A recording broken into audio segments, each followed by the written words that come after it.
बहुत सारे ऐसे आर्टिस्ट आए जिन्होंने भोजपुरी को एक एक घाघरा और इन सब चीज़ों में समेटने की कोशिश करी। ग्राउंड लेवल पे लोक कलाकारों के लिए ऐसा कोई काम नहीं हो रहा है। भोजपुरी का पहचान अलग बनता जा रहा है विश्व पटल पे। लोग अपने आप को स्थापित करने के लिए किसी भी स्तर तक जाने के लिए तैयार है। जब मैं कैसेट कंपनियों के पास लेके गई थी, उन्होंने ये बोल के रिजेक्ट कर दिया कि आपके गाने में कोई कोई ऐसी मॉडल नहीं है जो कम कपड़े पहन के नाच रही है, कि एक तरफ द्व्यर्थी गाने हैं, एक तरफ पारंपरिक गाने, और मैं फाइट कर रही हूँ, लड़ रही हूँ। लोक गायिकाएं हैं जो अपने अच्छे कंटेंट को लेकर लोगों के बीच में पहचान बनाना चाहती है, उनको बिल्कुल भोजपुरी इंडस्ट्री में नहीं आना चाहिए। आज भोजपुरी भाषा, साहित्य, संस्कृति विश्व भर में सिर चढ़कर बोल रहा है। बिहार समेत कई देशों में बोली जाने वाली भोजपुरी लोक संगीत भी उतना ही समृद्ध हुआ है। उसी की वाहक मनीषा श्रीवास्तव हमारे बीच हैं। आप अपनी अलग पहचान बनाई हैं, बहुत बहुत स्वागत है। बहुत बहुत शुक्रिया आपका, और सभी दर्शकों को प्रणाम करते हैं। कैसी हैं? एकदम बढ़िया हूँ। सावन चल रहा है जी, शिव की विशेष इसमें पूजा होती है जी। तो क्या गाने वाला शूट हो गया इस बार? बिल्कुल, सावन में मैंने 2 गीत, पहले मैं सावन में कजरी गीतों का सीरीज लेकर आती थी इसके पहले सालों में। तो मैंने काफ़ी सारे कजरी विधाओं पर काम किया है। उसके बाद इस वर्ष मुझे लग रहा था कि कुछ अलग करना चाहिए और महादेव से जुड़ना चाहिए। तो इस वर्ष मैंने एक जो शिव महापुराण में वर्णित है उस लिंगाष्टकम को गाया, और एक भोजपुरी की पारंपरिक शिव भजन को भी गाया है, जो दोनों अलग-अलग चैनल से रिलीज हुआ है। और अभी तो रिसेंटली रिलीज हुआ है, तो उम्मीद है कि दर्शक इसको बहुत पसंद करेंगे, बहुत आशीर्वाद देंगे। चूंकि हम लोग सावन की शुरुआत भी हो चुकी है और उसी संदर्भ में हम लोग बात भी करेंगे और भी तमाम कई सवाल पर चर्चा होगी। हम चाहेंगे कि आप दर्शकों को, क्योंकि आपको जो है सबसे ज्यादा सॉन्ग को ही सुनते हुए लोग देखे हैं, बिल्कुल, तो सावन की सॉन्ग से ही शुरू हो जाए इंटरव्यू। जी। सावन एक कह सकते हैं कि इसकी पहचान कजरी से भी है, लेकिन इस वर्ष में महादेव जो है वो कैलाश से धरती पे आते हैं, और उनको रिझाने के लिए पारंपरिक गीतें गाई जाती हैं, पूजा पाठ किया जाता है, अनुष्ठान किया जाता है। तो एक बहुत पारंपरिक गीत है, वो मैं आप सभी को सुनाती हूँ। जंगलवे में हो, जंगलवे में, जंगलवे में हो, जंगलवे में, बाबा जोगी बन के बैठे ले जंगलवे में, बाबा जोगी बन के बैठे ले जंगलवे में। भस्म बाघांबर सांप लपेटे, भस्म बाघांबर सांप लपेटे, बैठे बर्फ के बगलवे में, एहो बैठे बर्फ के बगलवे में, बाबा जोगी बन के बैठे ले जंगलवे में, बाबा जोगी बन के बैठे ले जंगलवे में। वर्तमान में बिहार में क्या स्थिति है लोक संगीत की? देखिए, अगर इधर के कुछ वर्षों की बात करें, अगर 10 साल के भीतर की बात करें, तो बहुत सारे ऐसे आर्टिस्ट आए जिन्होंने भोजपुरी को एक घाघरा और इन सब चीज़ों में समेटने की कोशिश करी, और भोजपुरी की जो वास्तविक छवि है या थी, उसको विश्व पटल पर एक अलग रूप में दर्शाने की कोशिश की। कुछ ऐसे भी लोक कलाकार हैं जो इस फील्ड में अच्छा काम कर रहे हैं, लोक संगीत को लेकर, लोक विधाओं को लेकर के आगे बढ़ रहे हैं। लेकिन अगर सोशल मीडिया की बात छोड़ दी जाए, तो ग्राउंड लेवल पे लोक कलाकारों के लिए ऐसा कोई काम नहीं हो रहा है, ना ही गवर्नमेंट की ओर से, ना ही तो इसका जिम्मेवार क्या सरकार को मानते हैं? नहीं, इसका जिम्मेवार सरकार को ही नहीं, सभी लोग शामिल है ना। यूट्यूब चैनल्स भी शामिल हैं जो कमर्शियल हो चुके हैं और अपने आप को स्थापित करने के लिए भोजपुरी में उल्टे सीधे शब्दों का प्रयोग करके गाने लिखवाते हैं, सिंगर से गवाते हैं और फिर उसको लोगों के बीच सर्कुलेट करते हैं। उसके जिम्मेदार गायक भी हैं, उसके जिम्मेदार श्रोता भी हैं जो सुनते हैं। तो सभी लोग मिले हुए हैं। जो भोजपुरी की अभी जो स्थिति काफ़ी दयनीय हो गई और भोजपुरी का पहचान अलग बनता जा रहा है विश्व पटल पे, तो इसके लिए जिम्मेदार सभी लोग हैं। हाँ, लेकिन चर्चा तो इसी बात की होती है क्योंकि 1948 के समय भी भोजपुरी संगीत वो नदिया के पार फिल्म में, उसके बाद 82 में जो फ़िल्म आई थी, उसको खूब वो जी, गुंजिया वाला फ़िल्म, हाँ। तो खूब सराहा गया, लेकिन वो सब पे चर्चा नहीं होती कि हम अभी तो कहा जाता है कि हाल-फिलहाल में जो है सो भोजपुरी काफ़ी, लेकिन महेंद्र मिश्र की चर्चा नहीं होती है, देखिए, भिखारी ठाकुर की वो चर्चा नहीं समय होती भी है। धीरे-धीरे जा चुका है और अब बहुत सारे लोग हैं जो पुराने भोजपुरी चीज़ों पे बात नहीं करना चाहते हैं और अगर नई भोजपुरी चीज़ों पे बात की जाए, तो ऐसा नहीं है कि लोकगीत नहीं बन रहे हैं या यूट्यूब चैनल पे नहीं आ रहे हैं या फिर लोग नहीं सुन रहे हैं। लेकिन 1-2% गिने-चुने लोग, जैसे आप गा रही हैं, अभी हाँ, देवी हैं, वो गा रही हैं, एक कलाकारों दो की और के हैं। कमी है, श्रोताओं की कमी नहीं है। हाँ, मुझे नहीं श्रोता लगता है कि तो श्रोता की कमी है, श्रोता हमेशा अच्छी चीज़ों को पसंद करते हैं, अच्छी चीज़ों को सुनना चाहते हैं। लेकिन दुर्भाग्य है भोजपुरी के साथ कि ऐसे कलाकारों को बढ़ावा नहीं दिया जाता किसी मंच से। हुँ, जितने भी समीक्षक हैं, जो सो कॉल्ड समीक्षक अपने आप को सोशल मीडिया पे यूट्यूबर्स वगैरह बताते हैं, वो क्या करते हैं, किसी ने गाना गाया, किसी ने उसमें घाघरा गाया, चोली गाया, उसको क्या करेंगे, अपने वॉल पे शेयर करेंगे, अपने वॉल पे उसका रिव्यू करेंगे, क्योंकि उनको पता है कि इन सब चीज़ों पे रिव्यू करके हम व्यूज़ ला सकते हैं। पर वो मनीषा श्रीवास्तव के गाने का रिव्यू नहीं करना चाहते, वो देवी के गाने का रिव्यू नहीं करना चाहते, क्योंकि उनको पता है कि या तो उनको पता है कि लोग नहीं सुनेंगे या लोग अपने आप को स्थापित करने के लिए किसी भी स्तर तक जाने के लिए तैयार है। मतलब भोजपुरी को जब बदनाम करने की बात आती जी। है, कि बाहर में हमारी भोजपुरी क्या है, तो वो तो खुद के आज के युवा पीढ़ी जो है सो इसकी बिल्कुल ज़िम्मेवारी। बिल्कुल, अब धीरे-धीरे मानसिकता बदल रही है, अब धीरे-धीरे लोग बदल रहे हैं और धीरे-धीरे उनकी जो स्मृतियाँ हैं वो चेंज हो रही हैं। हमने बचाने का प्रयास नहीं किया। हमने अपनी संस्कृति से जुड़े रहने का प्रयास नहीं किया। हम अपनी संस्कृति से कटते गए, हम अपनी जड़ता से कटते गए, हम अपनी मिट्टी से कटते गए और जिसका खामियाजाना पूरा ये भोजपुरी भोजपुरी को समाज। भुगतना पड़ रहा है। अभी मैंने चूँकि मैंने कजरी पे बहुत काम किया, भिखारी ठाकुर जी ने भी कजरी लिखा और महेंद्र मिश्र जी की भी कजरी है। कई सारे पारंपरिक ऐसे हुँ, कजरियाँ हैं, जिसको मैं यहाँ पर गुनगुनाऊँगी। चूँकि सावन का महीना जितना महत्वपूर्ण भोलेनाथ जी के भक्ति के लिए, उतना ही महत्वपूर्ण हमारी अपनी ग्रामीण संस्कृति के लिए है। कहा जाता है कि कहा क्या जाता है, मैंने खुद इन सब चीज़ों को जिया है कि जब हम लोग बचपन में छोटे-छोटे थे, तो डाली पे झूला पूरे 1 महीने लगता था। हम लोग झूला झूलते थे और झूला अच्छा वो झूलते हुए तैयार करती थी पेड़ में। बिल्कुल, झूला झूलते हुए कजरी गाया जाता था और कई तरह के, कई प्रकार की कजरियाँ होती थी उसमें, जिसमें ननद भौजाई का नोक-झोंक शामिल होता था, पति-पत्नी का। चूँकि ग्रामीण परिवेश में ना आप चीज़ों को कह नहीं सकते, तो गीतों के माध्यम से अपने भाव को लोगों तक हुँ, पहुँचाया जाता था। एक कजरी मैं गुनगुना रही हूँ, ननद और भौजाई का नोक-झोंक है और किस तरह से वो सवाल और जवाब करती है। बहुत पुराना ये गीत है। भौजाई पूछती हैं, कवना रंग मूंगवा रे कवना रंग मोतिया, कवन रे रंगवना, छोटकी नदी तोहरो भाइया, कवन रे रंगवना। ये एक अलग तरह की ये कजरी है। तो ननद कहती है, लाल रंग मूंगवा सबूज रंग मोतिया, सावर रे रंगवना, ए भौजिया हमरो भाइया, सावर रे रंगवना। इस तरह के जवाब और सवाल गीतों के माध्यम से होते थे, क्योंकि हमारी संस्कृति में ना हर चीजों में गीत शामिल है। हर कहते हैं ना कि हर बात को कहने के लिए गीतों का सहारा लिया जाता था। इसी में एक और कजरी आती है, जब झमाझम बारिश हो रही है, सावन झरी लागे हो धीरे धीरे, सावन झरी लागे हो धीरे धीरे, हो धीरे धीरे जी, हो धीरे धीरे, हो धीरे धीरे, अरे हो धीरे धीरे, सावन झरी लागे हो धीरे धीरे।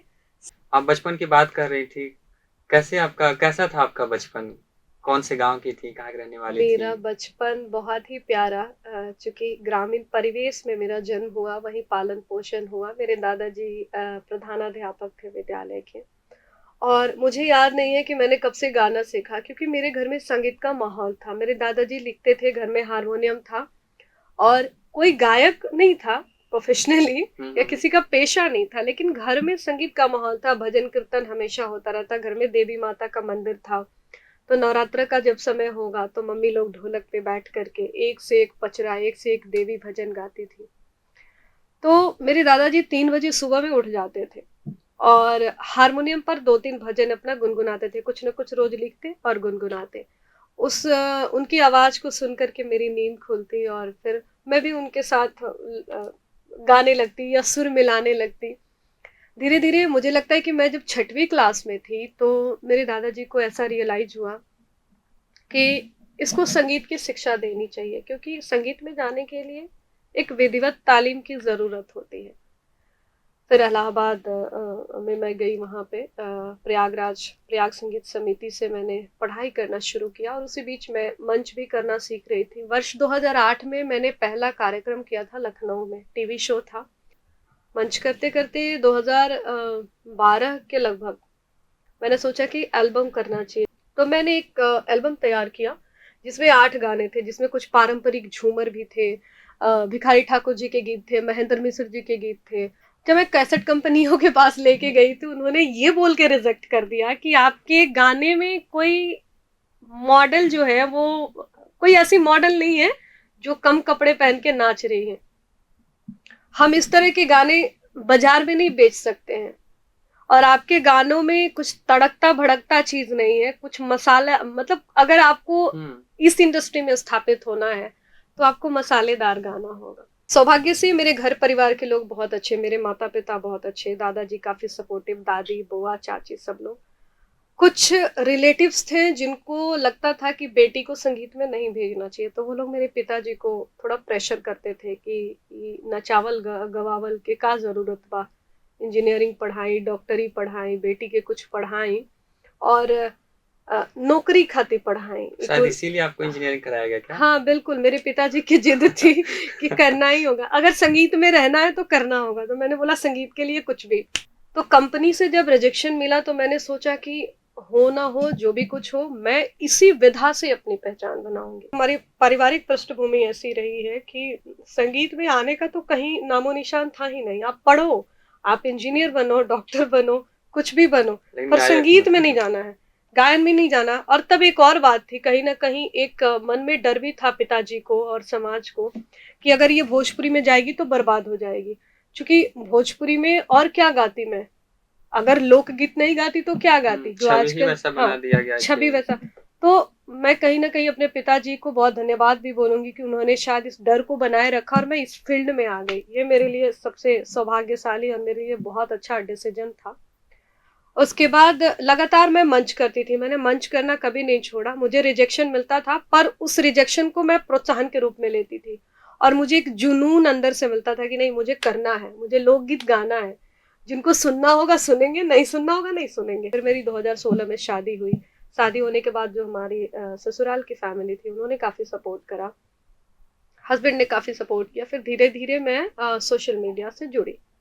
सोशल मीडिया से जुड़ने के बाद 2017 में शायद मैंने फेसबुक पेज बनाया और फेसबुक पेज पर मैं लोकगीतों को गाकर गुनगुना करके डालने लगी। धीरे धीरे दर्शक हमारे साथ जुड़ने लगे। मुझे याद है कोविड का वो टाइम, जब मैं पहली बार लाइव आई थी तो मात्र 6 लोग मेरे से कनेक्ट हुए थे।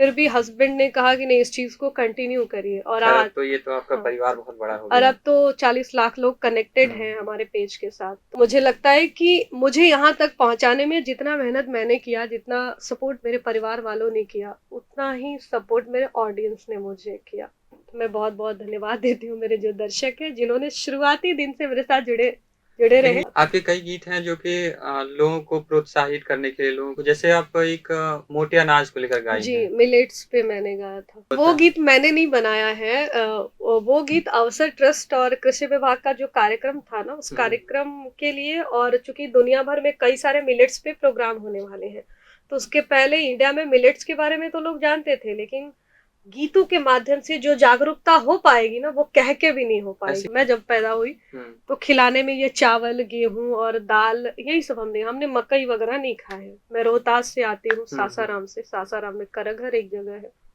अगर सीढ़ीरा मेरा गांव है। तो मम्मी पापा लोग करघर, एक छोटा सा शहर है, वहीं रहते हैं। दादाजी नहीं रहे और हम लोगों ने कभी इन सब चीजों को नहीं देखा।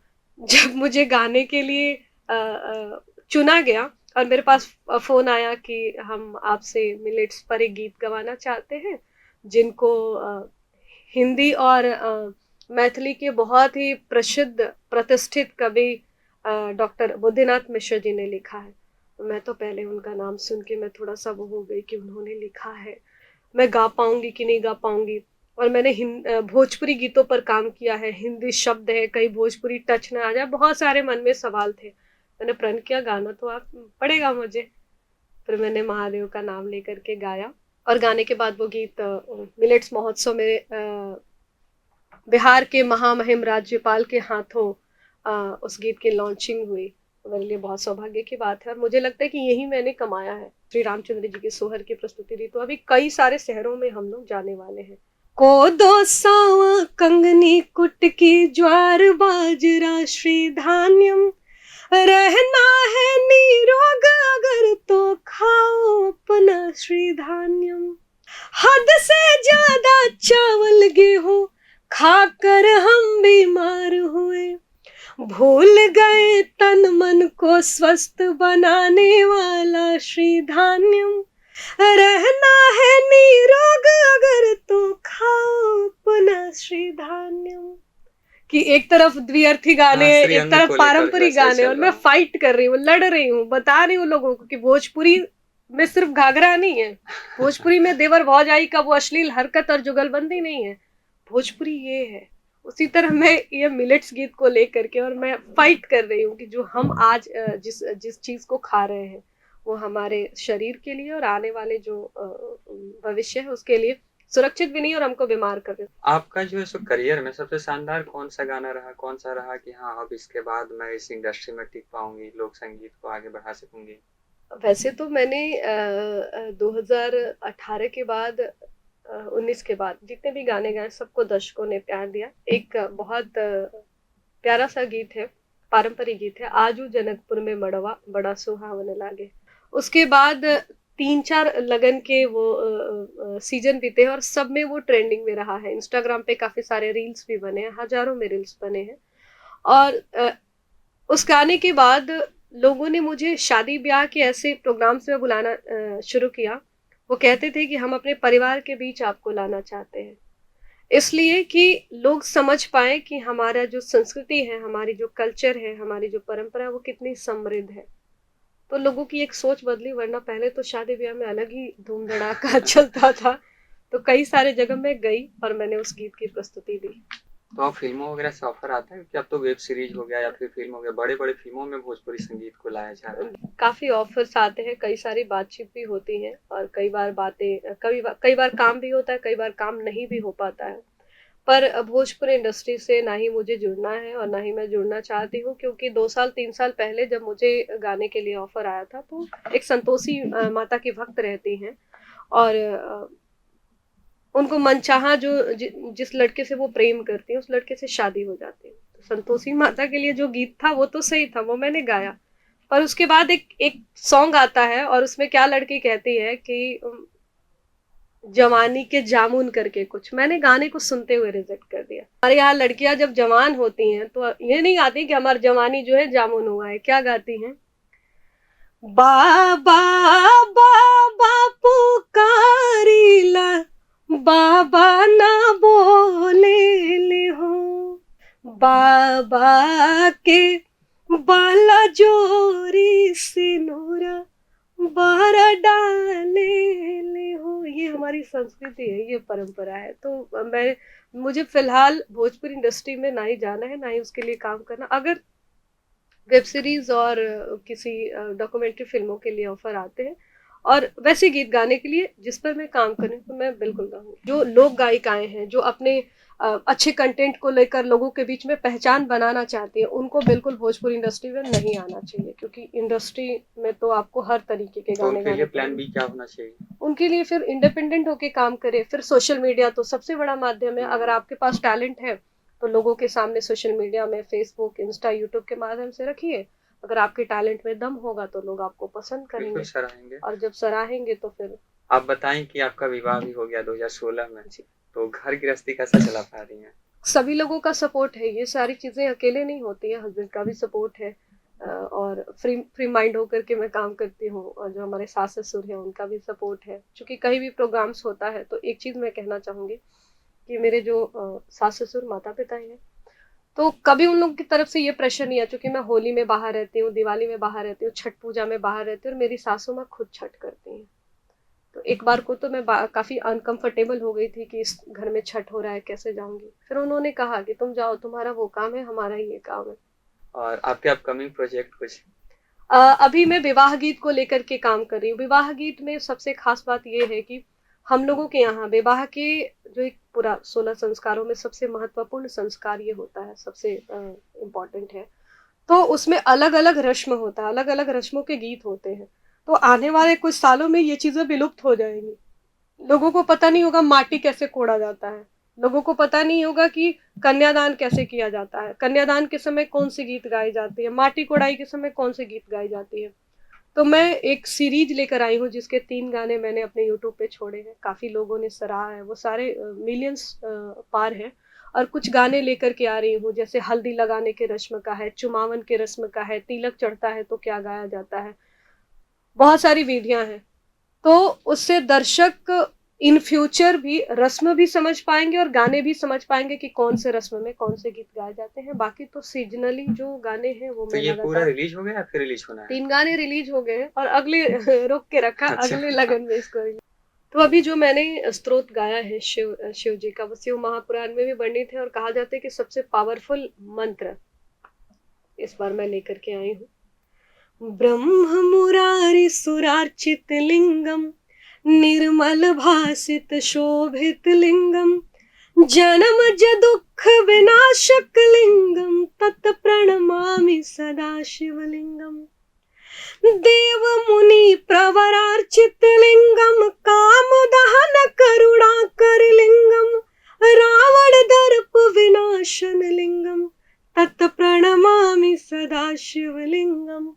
सर्व सुगंधि सुलेपित लिंगम, बुद्धि विवर्धन कारण लिंगम, सिद्ध सुरासुर वंदित लिंगम, तत् प्रणमामि सदा शिवलिंगम। प्रभातखबर.com, विश्वास वही, रफ्तार नहीं।